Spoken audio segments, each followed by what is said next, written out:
Malheureusement, encore une fois, nous éprouvons des problèmes techniques. À partir de 41 minutes 45 jusqu'à 58 minutes, nous entendrons encore en écho.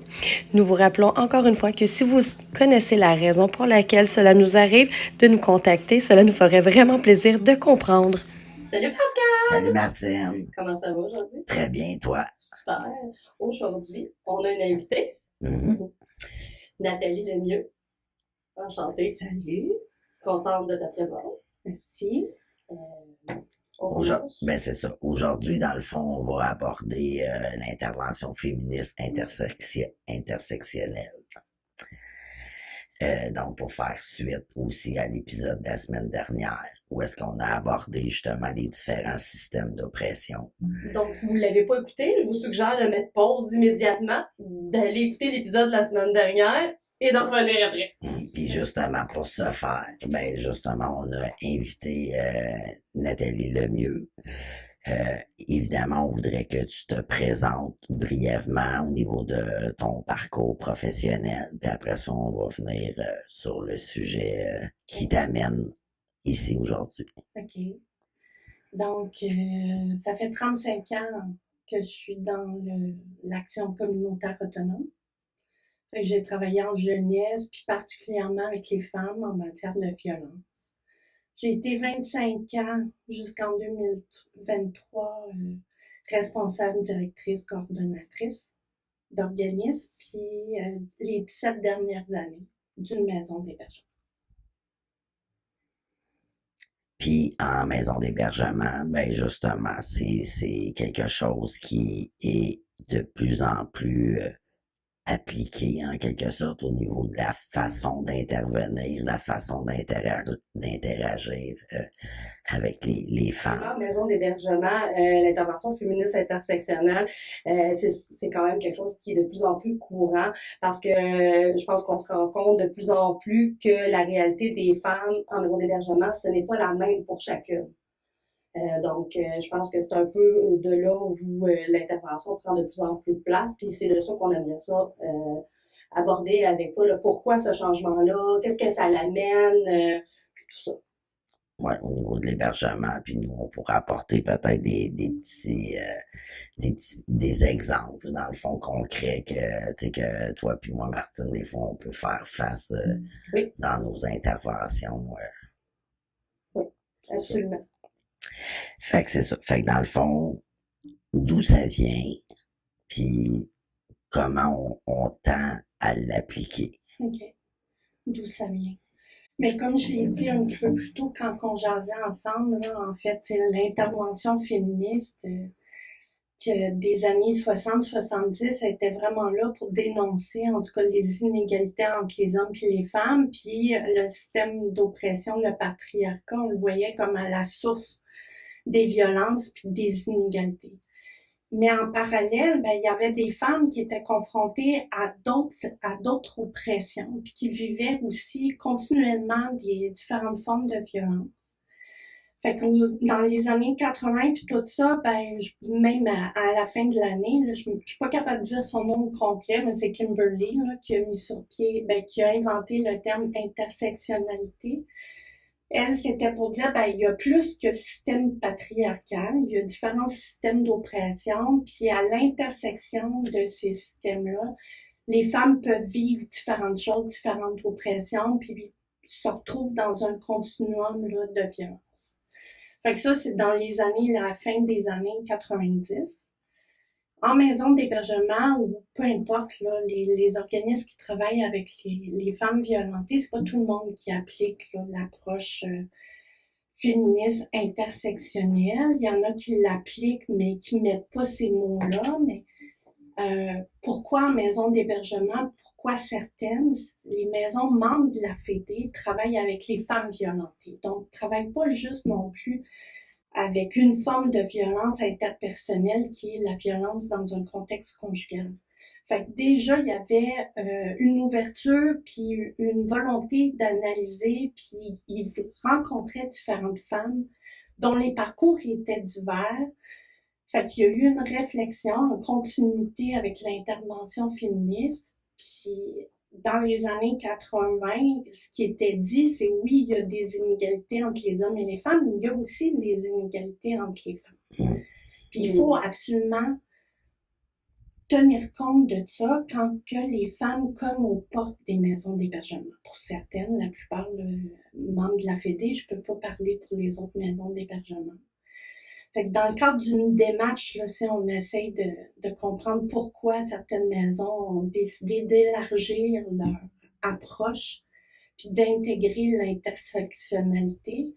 Mais c'est que elles ouvraient à d'autres formes de violence, puis elles voulaient être de plus en plus soutenantes aussi. Fait qu'elles ont, avec des personnes dans la recherche, tout ça, Corbeil-Marchand, qui ont évolué le concept là, de l'intervention féministe. Fait que les maisons ils ont beaucoup réfléchi ensemble. À partir de leur réalité, des femmes, puis les intervenantes, les enjeux, puis tout ça. Il y a des choses qui ont ressorti en disant, mais mettons pour l'itinérance, il y a un dénominateur commun qui est la violence. On s'est rendu compte aussi en mettant des mots que il y avait certains aspects au niveau de la santé mentale que c'était soit parce qu'on vivait des conséquences, ou on voulait se défendre, ou on voulait se préserver, fait qu'on développait des stratégies, ou c'était des conséquences. En matière d'itinérance, c'est la même chose. Si je quitte mon conjoint pour un certain temps, tout ça, je suis à risque d'itinérance, je me retrouve en maison d'hébergement. Fait que c'est tout en lien avec ce que La je vis. cause et la conséquence à la fois. Oui. Puis, t'embarques tout ce qui est consommation de médicaments, alcool, toxicomanie. Oui, qui peut être une façon d'essayer d'oublier ce qu'on vit, mais qui peut aussi devenir nous mettre à risque de vivre aussi des situations de violence supplémentaires. Ça peut être une conséquence parce que j'ai besoin de médicaments pour gérer mon stress, mon anxiété, mais ça peut être une façon aussi de me préserver parce que je sais qu'est-ce qui va arriver, fait que je me gèle avant ça. Donc, les maisons ont réfléchi ensemble, puis certaines ont voulu embarquer là-dedans. C'est pas simple parce que ça demande beaucoup d'efforts. C'est là la différence, mettons, avec l'intervention féministe. Non pas parce que ça ne demande pas d'efforts, mais oui, travailler en alliance, ne pas juger, respecter la femme dans son ensemble, respecter les valeurs, les croyances. Mais l'intersectionnalité, ça veut dire, je dois travailler beaucoup sur moi. Je dois aussi me renseigner énormément. C'est quoi les systèmes d'oppression? Je dois mettre l'histoire de la femme et essayer de comprendre sa trajectoire qui est pas linéaire. Hein? Je veux dire, une femme qui a vécu dans des familles d'accueil, qui s'est retrouvée à la rue. Donc, essayer de comprendre son parcours à travers les systèmes d'oppression. Les mécanismes de défense qu'elle va avoir adoptés. Les comprendre, oui. Comprendre, non pas juste regarder l'étiquette là, sur consomme, non, ce comportement-là, il y a des raisons. Il y a des raisons, comme tu l'as nommé, là, pour se préserver ou comme conséquence. Fait que l'idée, c'est vraiment de se renseigner, mieux comprendre, puis à chaque fois, faire le même travail pour toutes les femmes qu'on rencontre, se documenter sur les différents parcours. Tu sais, un parcours migratoire, c'est pas la même chose qu'une femme, sans dire qu'un est hiérarchisé par rapport à l'autre, c'est pas ça du tout. C'est juste de tenir compte justement de l'ensemble de tout ça pour une même personne, un même parcours. Puis ce que j'aime aussi dans ce que tu dis, c'est peut-être des enjeux que de prime abord, justement, si on n'est pas informé, on va peut-être avoir plus tendance à juger parce qu'on est dans l'incompréhension. Parce que justement, il y a des mythes aussi qui circulent beaucoup, puis auxquels qu'on a entendu, qu'on a peut-être grandi avec dans notre éducation, etc. Fait que c'est tout ça qui est aussi à déconstruire en tant qu'intervenante, en plus de mieux s'informer, là, justement. De reconnaître nos propres privilèges par rapport aux autres, c'est déjà quelque chose de gros. Ouais. On part pas toutes de la même place. Fait que c'est, tu sais, même entre intervenantes, on part pas de la même place. Donc, tu sais, avec les femmes non plus. Fait que c'est il faut être capable de...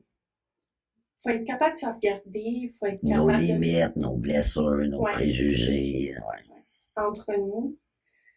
Faut être capable de se parler. Puis on peut pas s'asseoir dessus. L'intervention féministe, on n'a jamais été capable de s'asseoir dessus. Mais là, étant donné que ça évolue, puis que chaque personne, chaque femme est unique, ce qu'elle va vivre comme oppression va être unique par rapport à son histoire de vie puis tout ça. Même l'autre femme qui a à peu près le même âge, si elle a passé, vécu d'autres genres d'oppression, elle va vivre son histoire à sa façon. Fait que faut tout le temps se renseigner. On n'a pas le choix. Puis oui, il faut se regarder. Puis ça, c'est pas simple. C'est pas simple parce que l'autocritique puis l'analyse, oui, on l'apprend à l'école, mais tu as parlé de privilèges. Si on regarde ici au Québec, dans les maisons d'hébergement, ou dans les groupes de femmes en particulier, c'est très blanc. Oui, c'est très...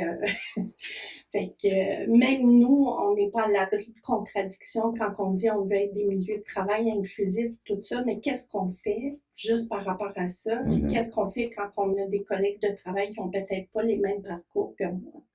À cause justement des privilèges que moi j'ai eus ou de facilité que j'ai eue versus elle par rapport à l'éducation, l'argent ou peu importe. Fait que tous ces questionnements-là, ben, il faut continuer, puis c'est épuisant. Puis à travers ça, mais on est dans un milieu de vie. Fait que là, il se passe des affaires, puis la femme n'est pas toute seule. Ça a des répercussions sur les autres familles, sur les autres collègues de travail.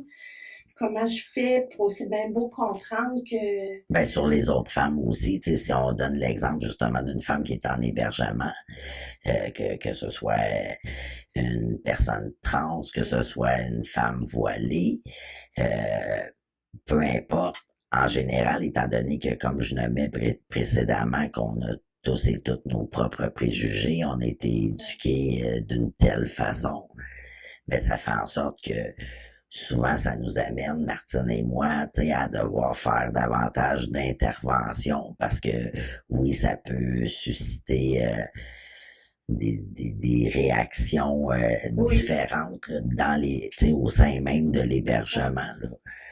C'est sûr que l'intervention féministe comme telle, c'est vraiment, tu sais, on transmet de l'information pour faire des prises de conscience, on se solidarise pour justement reprendre le pouvoir sur notre vie. Mais quand on se retrouve à ouvrir des portes, puis là, tu as parlé de femmes voilées, mais tu sais, ça pourrait être... prenons parce que là, on rentre dans des parcours particuliers, mais prenons simplement, tu sais, certaines normes sociales comme être une bonne mère. Puis une femme qui va pas reconduire son enfant à l'arrêt d'autobus, elle la sortir à la porte. Oui. OK? Fait que même en tant qu'intervenante, peu importe le travail que je fais, les autres femmes, ça, c'est les normes sociales qu'on a intégrées. C'est quoi être une Nos bonne valeurs. mère, nos valeurs, puis tout ça. Puis ça va susciter, mon intervention peut être biaisée par rapport à ça. Puis oui, ça peut faire réagir les autres personnes, mais c'est ça. Ça veut dire qu'il y a beaucoup de travail à tenter de faire, de faire voir tout ce qu'on a intégré en termes de représentation sociale. Tu sais, on faisait référence au continuum, je pense qu'on a parlé du continuum des violences. Oui. Fait que les représentations sociales, c'est tout ce qu'on a intégré, les normes, puis tout ça. On est dans le macro, là, Ouais. par rapport aussi aux normes de tout sur la maternité, c'est quoi être enceinte, c'est quoi une bonne mère, on allait-tu, pas. Exact. Ça va loin. Puis après ça, il y avait le milieu qui est un peu plus au niveau institutionnel. Exact. Puis on est en bas aussi dans le micro, est-ce qu'on parle de tout ce qui est des violences interpersonnelles, dont la violence conjugale, les agressions sexuelles. Oui. Mais ça va avoir des impacts. Tes normes sociales, ben, ça fait en sorte qu'on a, à un moment donné, parlé de la bonne victime ou de la mauvaise victime. Ouais. Ça a des impacts sur le système, les politiques, l'accès, puis tout ça. Puis ça a des impacts dans ma façon que je vais m'isoler aussi par rapport à ce que je vis comme violence de la part de mon conjoint, à cause que les préjugés que la société, la méconnaissance, tout ça, qui fait en sorte que j'ose pas en parler parce que de quoi ils vont penser quoi de moi, je porte la honte, en tout cas. Tu sais, Ou la banalisation de certains comportements qui fait qu'on a, on se donne, on pense que ce qu'on vient de vivre, c'est pas justifier les émotions qu'on ressent par rapport à l'action. Oui. Puis on dit, j'en parlerai pas parce que tout le monde va dire qu'il s'est rien passé. Oui. Un peu comme, tu sais, je reste encore présent, mais tu sais, le viol conjugal, que maintenant il y a un mot pour le nommer, mais avant c'était, t'appartenais à ton mari. Mais tu sais, je veux dire, il y a encore des couples qui vivent ça, là. Oui, tout à fait. Ou certaines pratiques sexuelles imposées qui n'oseraient pas dire non à cause des conséquences puis tout ça, ou justement, tu sais, ils vont prendre des moyens, ou en tout cas. Mais oui, tout ça, ça se promène d'un bar à l'autre, puis tout le monde vit ça. Là. Moi-même, comme individu, je suis dans la même société, j'ai des préjugés, j'évolue, en guillemets, là, je veux pas dire... Fait que mes préjugés, je peux les briser ou démystifier certaines choses. Puis à un moment donné, je peux vivre autre chose, ça m'emmène d'autres préjugés ou d'autres ressentiments. Fait que ça fait que le groupe doit travailler très fort puis prendre conscience. Tu sais, ça va jusque dans nos règlements ou dans notre fonctionnement. Je veux dire, dans les règles d'une maison d'hébergement, on peut se retrouver à revictimiser certaines femmes parce que justement, on a intégré certaines règles en fonction de certaines normes qu'on a intégrées, puis profondément, puis en groupe, on s'en rend pas compte. Puis c'est pour ça qu'on dit qu'il faut pas s'asseoir dessus, puis qu'il faut continuer à se questionner, mais ça finit par être fatigant. Ouais. Tout le temps se questionner, puis on peut avoir de la stabilité, mais c'est penser aux femmes, puis faire en sorte que chaque femme qui vit de la violence peut avoir accès à une ressource comme Regard en elle. Puis comme tu nommes aussi, tu sais, chaque femme est unique, a donc un parcours unique, fait qu'il faut pas non plus faire des amalgames rapides aussi, tu sais, de pas conclure, là, tout à l'heure je donnais l'exemple d'une femme voilée, bon, mais encore une fois, c'est pas toutes les femmes voilées qui ont le même vécu, qui ont reçu nécessairement, mettons, la même éducation, qui ont les mêmes croyances, les mêmes valeurs, ou des femmes qui viendraient d'un même pays, ben pas à cause que j'en ai vu une, deux, que là, faut que je fasse... Non, mais c'est vrai, parce que ça fait partie aussi des systèmes d'oppression. Là. Si je fais des conclusions à partir de une ou deux personnes en disant tel ou tel exemple, là, je veux pas m'embarquer dans des exemples concrets, mais bref, tu sais, fait que c'est tout ça aussi que, tu sais, ça peut te donner des indices comme intervenante de... OK, ben peut-être que je pourrais amener ça avec l'autre femme, parce qu'avec une que j'ai connue, tu sais, ça avait peut-être aidé à créer le lien ou ça avait aidé à l'approche. Mais en même temps, faut pas justement, comme tu dis, s'asseoir puis conclure automatiquement que parce que ça a fonctionné, exemple avec une, ça va fonctionner automatiquement avec l'autre parce qu'elle a pas le même parcours. Là. Non, puis quand on dit que la femme doit être au centre de toute l'intervention, puis tu dis il faut pas généraliser, il faut pas prendre pour acquis. Fait que t'arrives à la maison, mais c'est important que je connaisse ton histoire puis que j'essaye de le voir, tu sais, dans le parcours des systèmes d'oppression. J'essaye de voir les mécanismes de survie ou les stratégies de survie que tu as appliquées, d'essayer de comprendre où tu te trouves, de poser des questions pour justement essayer de comme faire un casse-tête, tu sais, mais personnel à la femme. Puis de l'inclure là-dedans, parce qu'elle aussi, je veux dire, ça va lui permettre de mieux comprendre. Tu parlais là, de normaliser certaines choses aussi, là, je veux dire. Fait que quand on explique, mettons, tel système d'oppression, mais là, elle peut justement comprendre comment ça se fait qu'elle a réagi de telle façon, comment ça se fait qu'elle a retenu ou qu'elle s'est préservée ou défendue. Fait que cet exercice-là avec la femme dans un rapport égalitaire, il est d'autant plus important, mais tu sais, dans un milieu de vie où ça bouge beaucoup, la femme est là pendant un certain temps, pas de façon permanente, pas 12, 15, 24 mois. Ça va vite, là. Puis à travers ça, elle a des décisions à prendre. Des démarches à faire qui sont pas toujours simples. Donc c'est difficile c'est difficile pour toutes là. Ben, pour la femme qui vit ça, puis tu sais pour les intervenantes, mais le but c'est d'être soutenante pour la femme. Oui.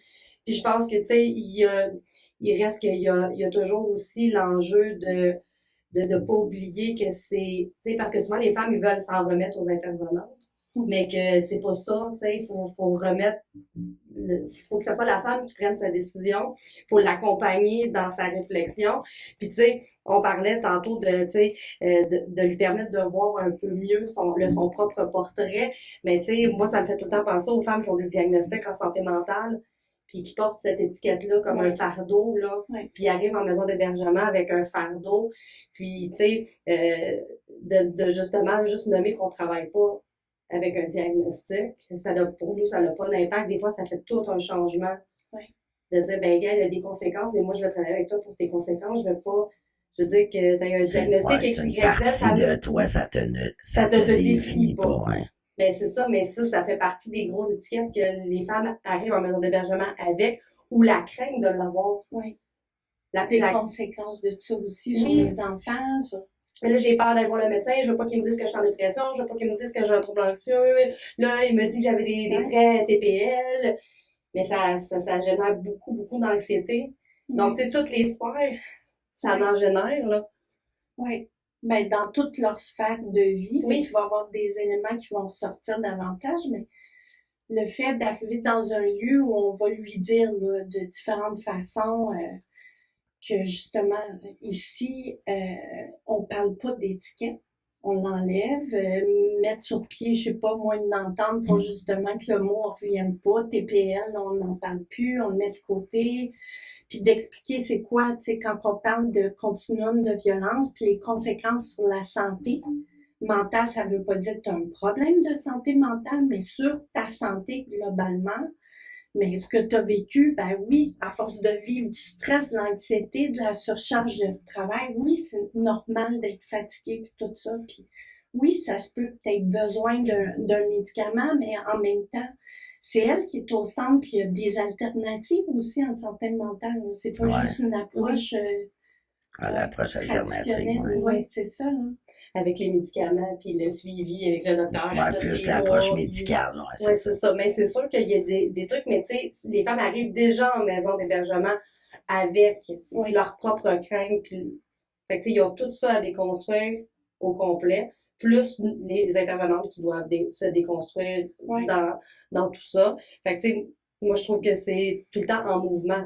On peut pas, il n'y a pas de mode d'emploi, c'est pas on fonctionne comme ça, puis ça s'arrête là. Puis je trouve que ce qui est difficile par moment, c'est en maison d'hébergement, vu que c'est un milieu de vie, puis que des fois, faut mettre des règles par moment, ben ça devient facile de tomber dans les règles sont pareilles pour toutes. Puis on fait juste appliquer une règle. Puis c'est tentant quand t'es débordé, quand t'es fatigué, puis tout ça, mais des fois, ta règle, elle peut porter préjudice à une autre femme. Fait qu'on on peut plus être dans l'égalité, il faut être dans l'équité, parce qu'il faut être capable d'entendre ce que l'autre a à nous dire aussi, puis de peut-être la changer, la règle. Oui.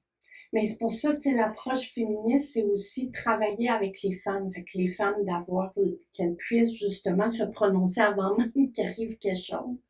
On regarde le fonctionnement ensemble, mais lui donner l'opportunité qu'elle puisse dire ses commentaires, son appréciation, elle n'est pas d'accord, puis de le retenir, puis travailler en comité, puis tout ça, puis à un moment donné, il y a une évolution qui se fait, on retire ou on ajoute quelque chose, puis les règles, ben, d'avoir des lignes directrices, tu sais, la sécurité, c'est important.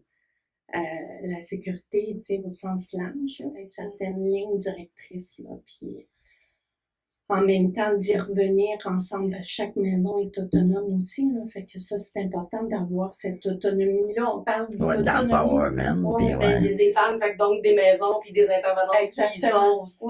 Oui. Puis d'avoir une place pour qu'on puisse s'exprimer, puis dire nos inquiétudes, ou justement quand on fait référence au travail là, qu'on a à faire sur soi, les biais que je peux avoir, les privilèges, puis tout ça, mais que j'ai un espace sécuritaire où je puisse, justement mettre ça sur la table, discuter, puis me questionner, voir c'est quoi les pistes, dans le but de bien soutenir les femmes là, qui viennent à la maison d'hébergement. Ben, un autre enjeu aussi qui est en même temps un aspect très important à travers l'intersectionnalité, puis c'est à la base du féminisme aussi.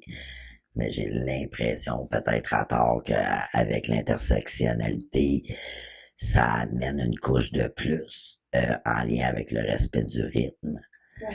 Puis là, on parlait tout à l'heure de un délai quand même à court terme en maison d'hébergement. Fait que ça peut nous amener, des fois, à avoir une petite tendance à bousculer dans l'optique qu'on est en mode solution, parce que justement, on veut tenter de faire le maximum pour que la femme puisse avoir un endroit sécuritaire où se relocaliser. Fait que c'est ça. Fait que de tenter de créer un bon lien, une alliance avec la femme. En même temps, ben, respecter son rythme, respecter justement ses limites, ses valeurs, mais en sachant qu'on a aussi un délai très, très restreint. Ouais. Fait que c'est ça, là, ça, on en a déjà parlé dans le passé, là, en réunion, mais parce que justement, on veut être en mode solution. Parce qu'on se dit, ah ben, là, c'est parce que si on fait pas ça, je sais qu'il va arriver ça. Mais en même temps, c'est ça, cette forme de lâcher prise-là aussi, de dire que son parcours aussi lui appartient. Là, on n'a pas nécessairement non plus la responsabilité de la suite des choses pour elle. On a la responsabilité de ce qui se passe en ce moment, puis d'essayer de l'outiller au maximum en même temps que de tenter de créer un bon lien, puis justement être dans la bienveillance et tout avec elle. Mais comme intervenante, c'est quand même aussi un enjeu important, là, le délai pour vouloir faire le maximum, mais en même temps avec un rythme qui est différent d'une personne à l'autre, là. Mais c'est sûr que l'enjeu du délai, puis le fait qu'il n'y ait pas de logement, puis qu'il n'y ait pas de...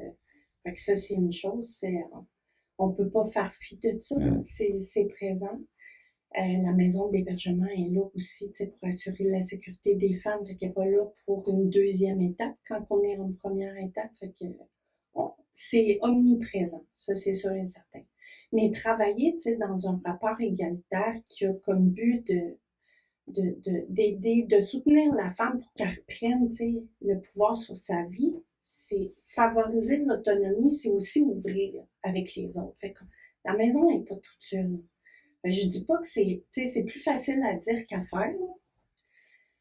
Mais il faut ouvrir aussi, les vases communicants avec les autres organismes, les partenariats, puis la mettre au centre. Je trouve que, en tout cas, dans le passé, là, je trouve qu'on réfléchit beaucoup toute seule au nom de la femme. Oui, au lieu de lui demander, elle, peut-être qu'elle en a des solutions. Ou aller chercher des outils ailleurs aussi pour être, comme l'expression de l'union fait la force, mais au lieu de patiner ou patauger tout seul. Puis le père est pauvre, oui, mais le avec qui est où? Je veux dire, le avec, là, je veux dire, faire les analyses avec elle. C'est sûr que c'est un défi, là, es-tu disponible, puis tout ça. Puis le temps, parce que ça demande du temps. On va pas se le cacher, là. Puis il y a peut-être, puis les travailleuses sont très créatives. Fait que c'est de voir, de quelle façon je peux le faire, puis c'est quoi les priorités. On peut pas travailler sur tous les niveaux. Puis on peut peut-être passer le relais, à d'autres ressources, puis tout ça. Mais c'est sûr qu'il faut établir les ponts, puis la confiance, tout ça. Mais oui, c'est des enjeux. C'est là que c'est pas facile de... Puis le rythme de la femme, le respecter, c'est pas rare qu'en réunion d'équipe, on va pas rire de ça à un moment donné, c'est quoi ce rythme-là? C'est-tu mon rythme? C'est-tu le tien? C'est quoi? En quoi? C'est qui va aller là, cette vitesse-là? Oui, c'est ça. Oh oui, puis je veux dire, si j'avais passé à travers, si j'avais son parcours de vie, puis c'est ça, nos objectifs sont-ils réalistes par rapport à ce qu'on peut faire ensemble les prochaines semaines? C'est-tu la sécurité, la relocalisation, puis c'est quoi qu'elle veut travailler comme sphère?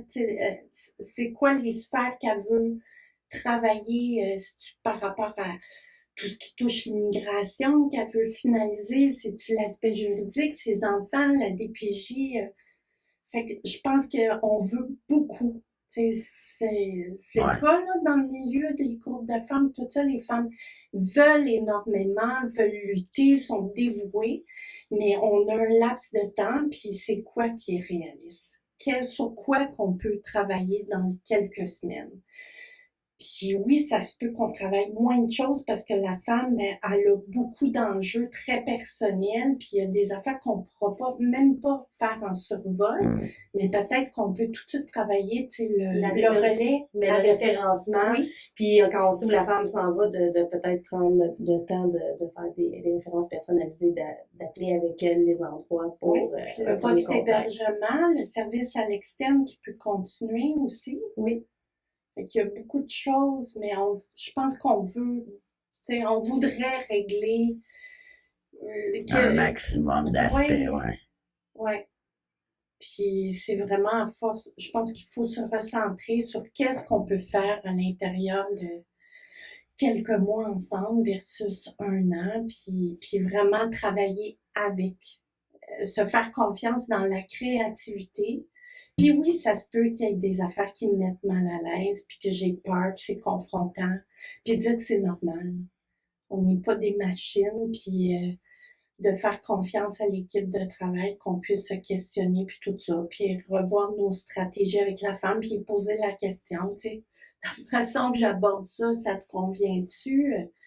Tu veux-tu qu'on fasse ça de telle façon? Même l'explication de la violence en tant que telle, tu sais, je veux dire, nous, c'est dans le sens que on a notre définition en quelque sorte, là, on a des points de repère, tu sais, sur lesquels s'appuyer et tout.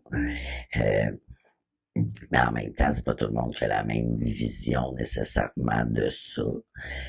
En tout cas, souvent les femmes qu'on reçoit, ils perçoivent encore en 2024 ça davantage comme des pertes de contrôle dans plusieurs des cas plutôt que des prises de contrôle.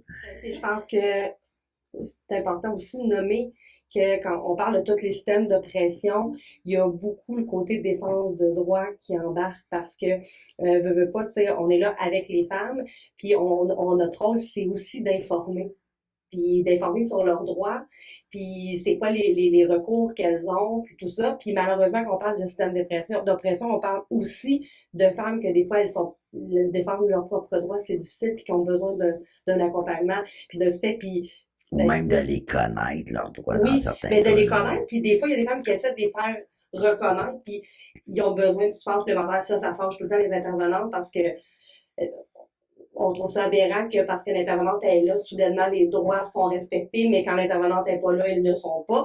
Mais ça fait quand même partie de tout ce que les intervenantes font. Puis chaque femme avec son parcours, ben des fois, il y en a qui en ont beaucoup de droits à défendre.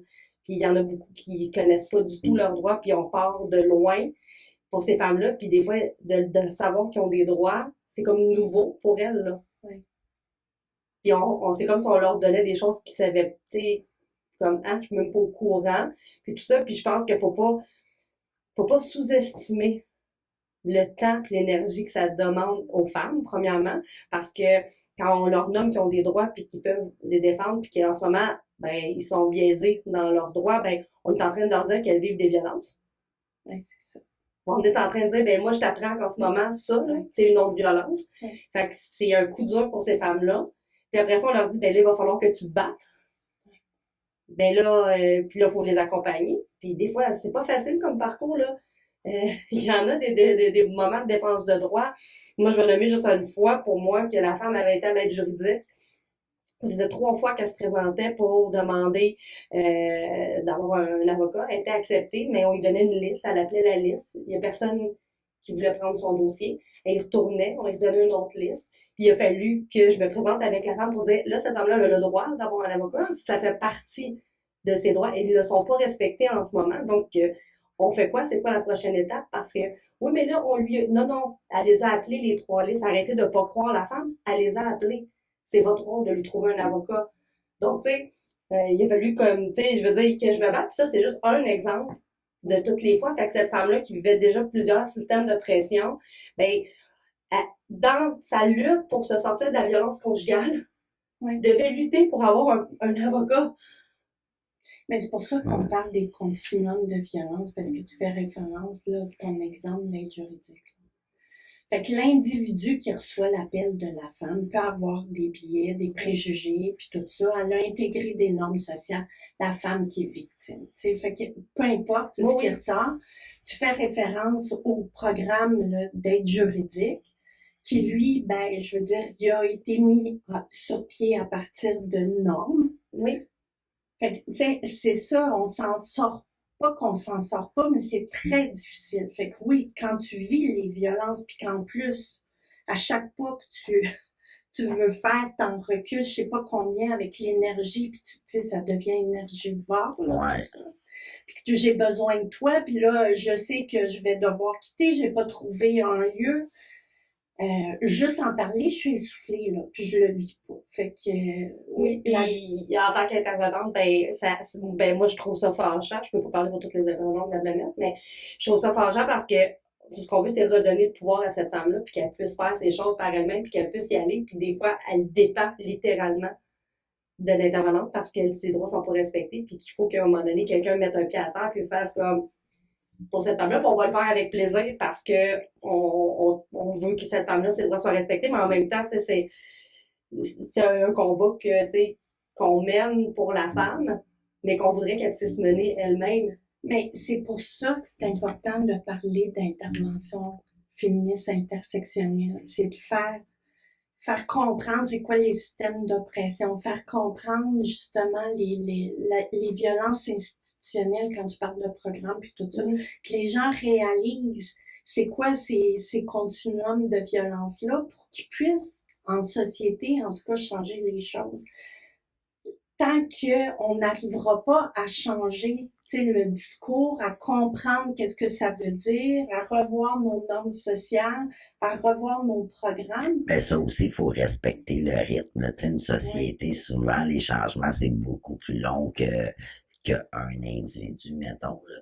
Oui, mais vous faites beaucoup de luttes en maison d'hébergement, vous faites des c'est concertations. Ça, mais je veux dire, on voudrait que ça y aille plus vite, comme on a comme dans notre tête, on voudrait que ça aille aussi vite que dans notre cerveau, là, ça c'est sûr. C'est le même enjeu de rythme.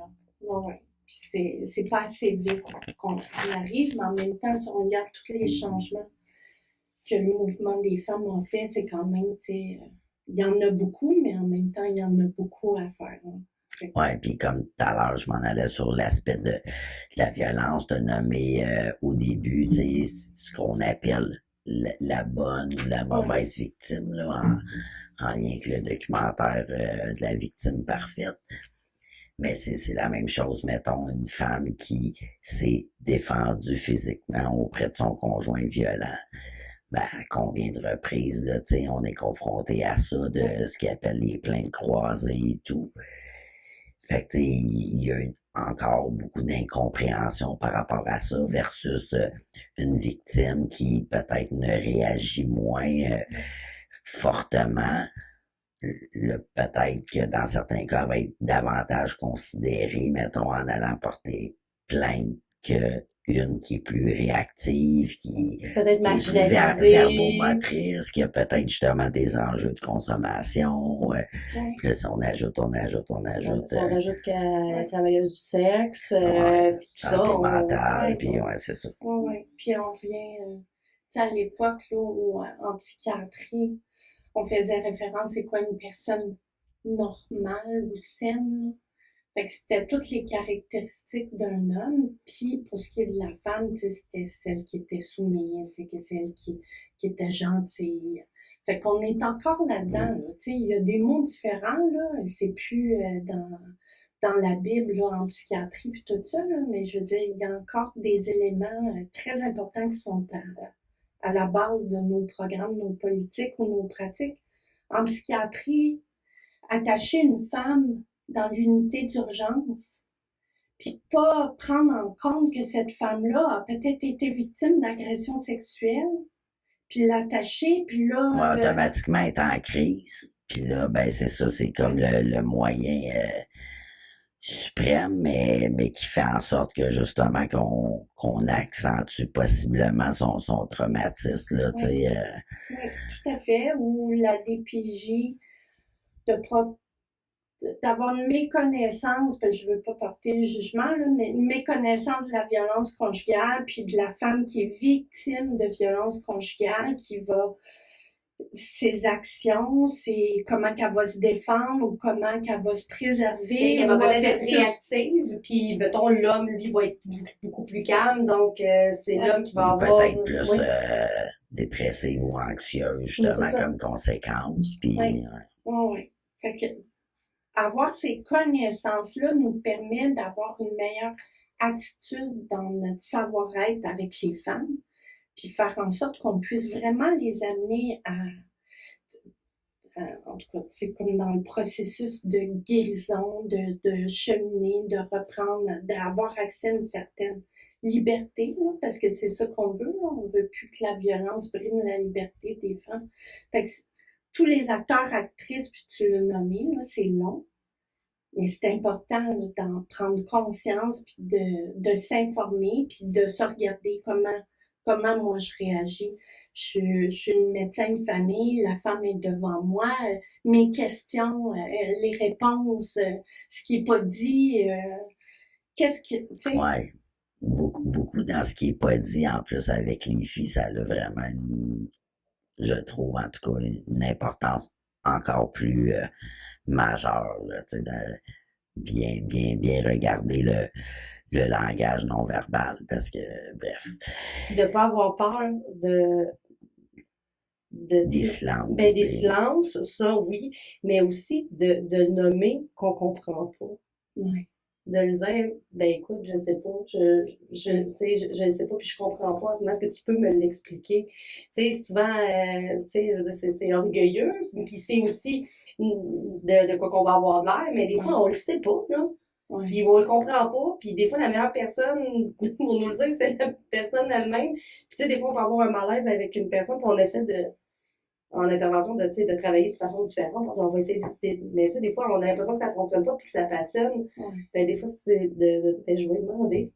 Ouais, c'est- Ouais, puis aussi d'admettre, pardon, tu sais, notre impuissance à certains égards, puis aussi être dans la transparence, tu sais, quand on trouve ça comme trop pénible, trop difficile, ou justement que on n'est pas en mesure de le comprendre à ce moment-là, parce que justement l'information elle nous apparaît sur le coup, mettons, vraiment trop intense ou trop difficile émotivement. Là, tu sais, je pense qu'on a le droit aussi de prendre un pas de recul là, quand il se passe quelque chose. Mais là, on parle beaucoup des enjeux, des difficultés, puis tout ça, mais on peut parler aussi du côté positif de le faire, parce que si on décide de le faire et de l'utiliser, c'est parce que c'est positif, là. Fait que là, je trouve que la discussion est pertinente, mais c'est plus comment c'est difficile, mais le positif dans tout ça, puis les raisons pour lesquelles on décide d'utiliser l'intervention féministe intersectionnelle sont quand même importantes, là. sont importantes pour justement travailler à enrayer puis changer, tu sais, nos mentalités. Puis notre rapport avec la femme, là, c'est intéressant d'avoir une pratique dans un rapport le plus égalitaire possible, puis travailler avec. Fait que ça, c'est super intéressant. Puis le fait que l'intervention féministe, ben, intersectionnelle ou pas, l'intervention féministe, c'est aussi, tu sais, le changement collectif par le changement individuel, puis le changement collectif pour le collectif aussi. Fait que les femmes, là, ça a une répercussion, effet de nous, boule de neige, là, si vous aimez mieux. Là. Moi, je vois, tu sais, les impacts sur moi. Je travaille dans le groupe d'entraide, j'entends la femme, ça a des répercussions sur moi, sur elle. J'ai été rencontrer, je sais pas moi, l'enseignante de mon enfant, puis là, il s'est passé quelque chose, puis ça m'a allumé, puis, tu sais, c'est ça. Ça apporte des On changements. contamine positivement Oui. autour de nous, que ce soit la femme ou Oui, les travailleuses avec les femmes. Ouais. mais c'est vraiment ce qui est intéressant là-dedans, c'est ben, d'une part d'avoir une voix collective là, où toutes les femmes, on souhaite travailler pour l'égalité. Pour l'inclusion aussi L'inclusion. entre nous toutes là aussi. Exactement, Ouais. oui. Puis c'est ça, le nous, c'est vraiment l'entendre, le nous, on n'est pas tous pareils, on est, tu sais, on a des vécus différents, mais on veut tous se rendre à la même place.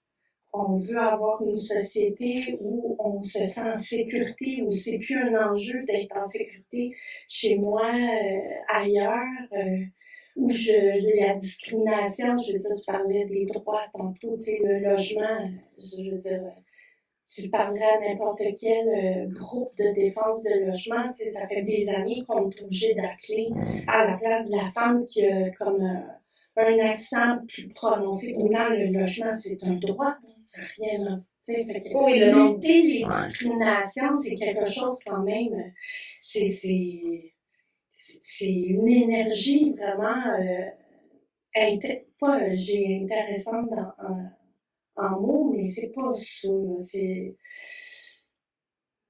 Je sais pas. Ben, ça soulève des passions, là, assurément, là, puis justement, puis ça génère, c'est à la fois, ben, je pense aussi que ça revient un petit peu à un élément que nous, on parle beaucoup entre nous, dans le sens que, tu sais, on définit beaucoup le sentiment de colère par, à la base, un sentiment d'injustice. Tu sais, la colère ressort souvent d'un sentiment des injustices vécues, pardon. Puis ça, c'est un moteur d'action. Fait que je pense que c'est dans ce sens-là aussi que ça soulève les passions. Ça donne l'énergie, justement, de lutter là, pour toutes ces choses-là. Mais ça part quand même à la base, justement, d'inégalité, d'injustice. C'est pas beau, une femme en colère, de toute façon. On pas le droit, hein? Ben, c'était ça le parallèle que je voulais faire ça avec la santé mentale, parce que l'approche que tu parlais tout à l'heure, j'ai oublié le nom, en santé mentale qui est alternative, c'est ça. Il y a plusieurs années, j'avais fait la formation, puis c'est ça, j'avais émis un petit peu le côté que TPL, c'est comme les anciennes hystériques, là. Tu sais, c'est ça, il y avait beaucoup de parallèles, tu sais, puis sans nécessairement donner un diagnostic, tu sais, parfois ils vont associer quand même un diagnostic à une personne en spécifiant que ce n'est pas officiellement un diagnostic encore, mais déjà ça sème une graine dans la tête de la personne. Puis il y en a que selon leur estime, leur parcours, ils vont se l'approprier dans certains cas complètement à tort, là, fait que... Donc, ça va avoir comme deux effets, des femmes qui vont se définir par leur diagnostic tout le temps, ou des femmes qui vont refuser totalement le diagnostic parce qu'ils ne veulent pas être associés.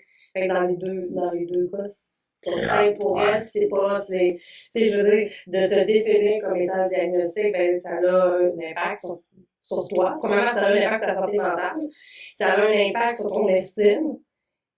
Puis c'est comme si tu t'en remettais à ton diagnostic, c'est comme si tu ne pouvais plus exister sans lui. Puis le fait de le refuser, je veux dire, je ne peux pas parler pour toutes les femmes qui le refusent, mais je pense que c'est parce qu'il y a eu quelque chose d'autre avant. C'est parce qu'ils ont déjà été associés à des choses, c'est parce qu'ils ont eu des blessures reliées à ça, puis... Ou juste les normes sociales. Je veux dire, parler de TPL, là, t'en vois beaucoup, là, qui viennent, tu sais, là. C'est quoi qu'on pense des personnes qui ont ce trouble? C'est bien la TPL.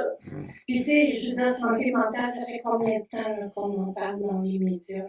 Puis, tu sais, c'est relativement récent dans la société, ouais. Puis, il y a comme quelque chose qui a tourné, tu sais, autour d'athlètes, hein, c'est comme c'est comme plus facile d'accepter autour d'athlètes qui se sont investis et tout ça, mais avoir la femme qui a été sous l'aide sociale, là, qui a fait des familles d'accueil, puis qui avait un problème de santé mentale, pas sûr que la société recevrait, puis le même renforcement, puis au même titre de la bonne victime, il y a aussi la bonne personne en dépression, parce que tu peux être en dépression, mais il faut que tu sois dans ton lit en train de pleurer 24 heures sur 24, que tu sois pas capable de te fallait lever, que tu sois absolument très travaillante avant, puis... Parce que, tu sais, j'ai vu des commentaires, des comportements de monde. Mais là, pas en dépression, elle est allée au restaurant vendredi. OK, mais on prend pour acquis que parce que t'es dans la dépression, t'as plus le droit d'avoir de vie sociale, puis d'essayer d'avoir ça. Elle riait l'autre jour. Oui. Parce que t'as ri, que t'es pas en tout cas, je veux dire, il y a tout ça aussi qui est, tu sais, il y a la bonne victime, mais il y a aussi la bonne personne, tu sais, la bonne façon d'avoir un problème de santé mentale. Ouais. C'est comme tu parlais de la maternité, là, tu sais, Ouais. la bonne mère, elle va allaiter, ou la bonne mère va faire un accouchement de telle façon.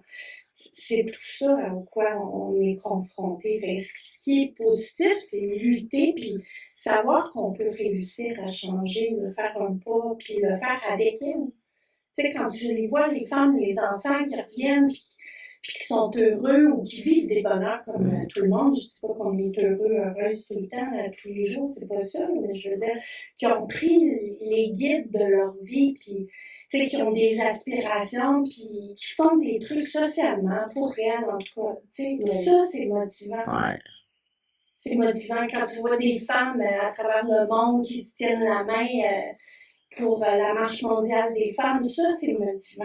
Tu sais, fait que ça part, tu parlais du micro-macro, mais c'est ça. C'est dans l'organisme ici. C'est la femme qui a Tout en lien avec le MeToo, là, tu sais, je me rappelle sur les réseaux sociaux, on voyait plein de vidéos de différents pays, là, où est-ce que des femmes, justement, il y avait une vidéo, puis où est-ce qu'il disait un texte, où il chantait des textes contre la violence sexuelle, entre autres, là.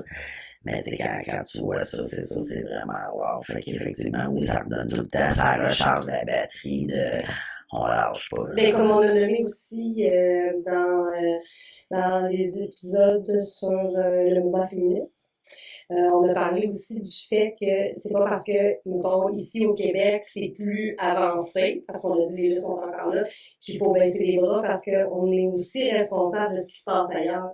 Puis qu'il faut continuer aussi, tu sais, à se tenir ensemble parce que oui, c'est vrai qu'on peut, il y a beaucoup de monde qui vont comparer en disant, oui, à telle place, c'est pire.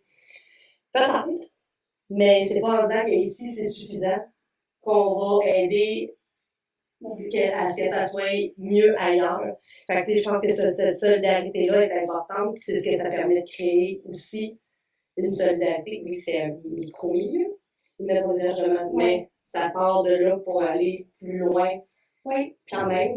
Puis quand tu parlais d'aspects positifs, là, je veux dire, tu sais, les femmes, quand on parle pas d'elles, quand on parle pas de leur parcours, quand on parle pas des systèmes d'oppression auxquels elles ont été confrontées, quand on parle pas des différentes violences, elles sont invisibles. Puis comment tu veux changer les choses? Fait que c'est tout ça, l'intervention féministe. Quand tu parles de solidarité avec les autres, c'est toi qui en parlais, nos cousines aux États-Unis, l'avortement, c'est pas parce qu'on a certains droits que c'est acquis, là, je veux dire, c'est arrivé. Fait qu'il faut rester alerte, puis en plus, on n'a pas tout réglé. Non. Fait que c'est pour ça que les filles, vous êtes fatiguées. Parce qu'il y en a du temps que vous.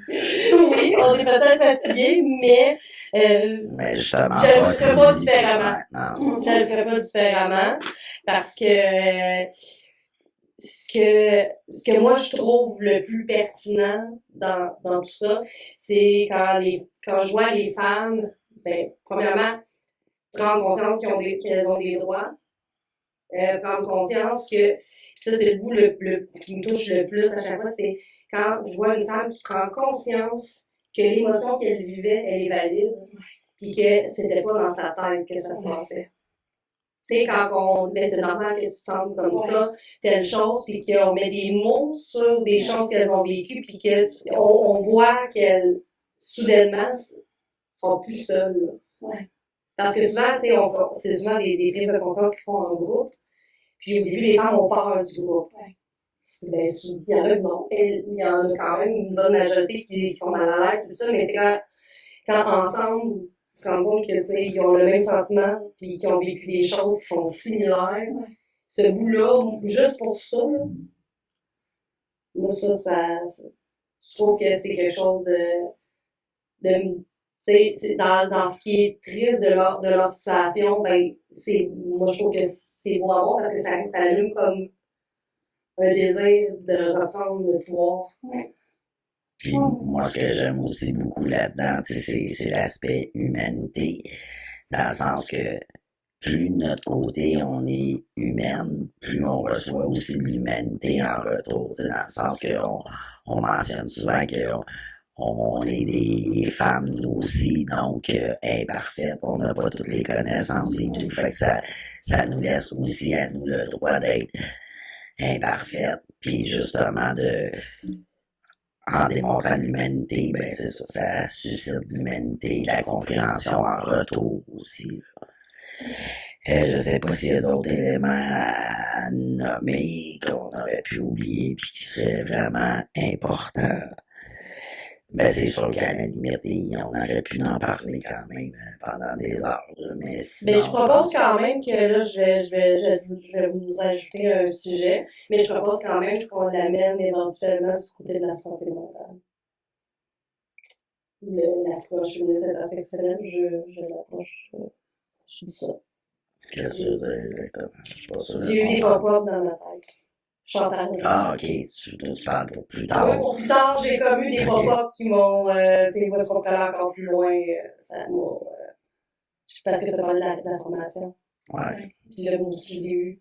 Puis là, j'ai des affaires qui sont revenues dans ma tête. Puis j'ai fait, ça serait bien qu'on parle de ça. Ouais. Pour déconstruire peut-être un peu. C'est clair. Mais tu sais, il y a un aspect, c'est à partir du moment que je considère que la femme qui est devant moi est compétente, peu importe, tu sais, santé mentale ou pas, lui faire confiance dans qu'est-ce qu'elle veut, dans qu'est-ce qu'elle veut pas, dans... Ouais.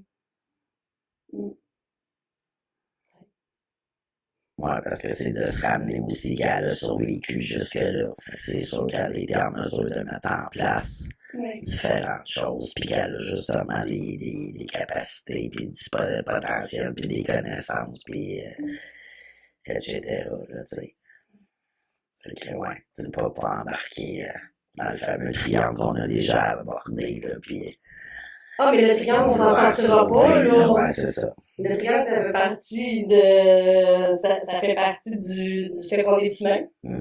Il faut juste être capable de se regarder, encore une fois. Ouais. Et de faire confiance aux gens autour de nous pour des fois nous faire des histoires.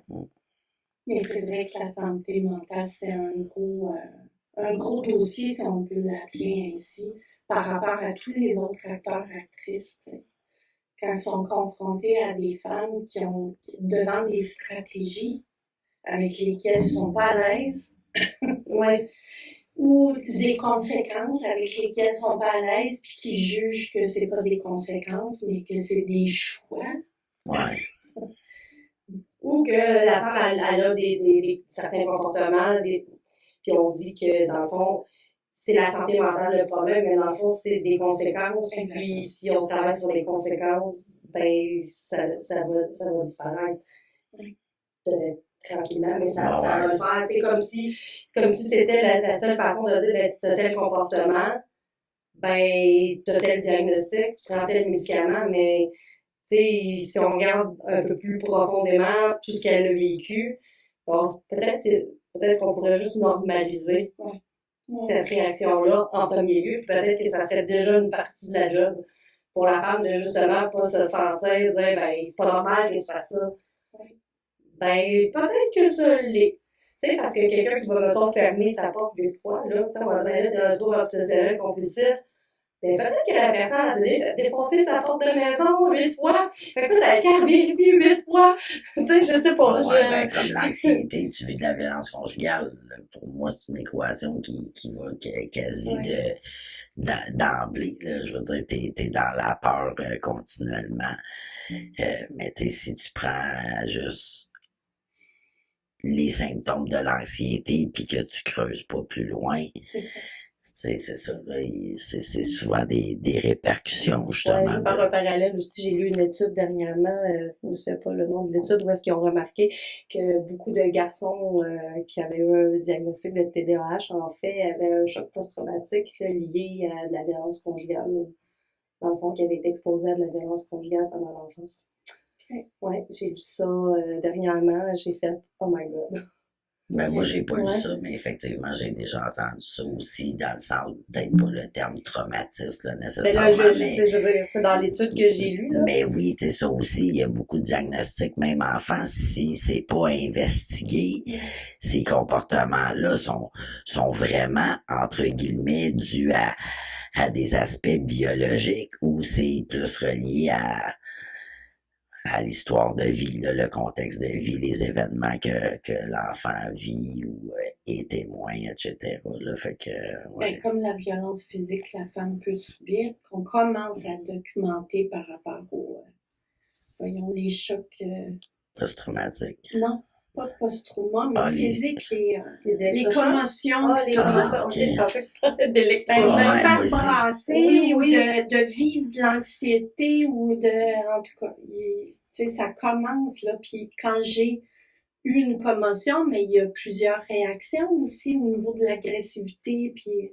fait que c'est ça, la compréhension. On revient tout le temps à la même chose. Tu sais, les filles, c'est ça, c'est faire comprendre Puis pour les comprendre, il conséquences. faut Puis, aussi écouter, là, tu sais, en termes Oui. d'intervention. Puis après ça, justement, plus on écoute, mieux on comprend, mais plus on est en mesure d'aller faire un autre bout ensuite, là, pour aller militer, lutter, sensibiliser, là, peu importe, là, mais encore faut-il reconnaître l'expertise des Mhm. groupes féministes, l'expertise des, tu sais, des théories, des idéologies qui sont pas traditionnelles, Ouais. là, qui sont à contre-courant.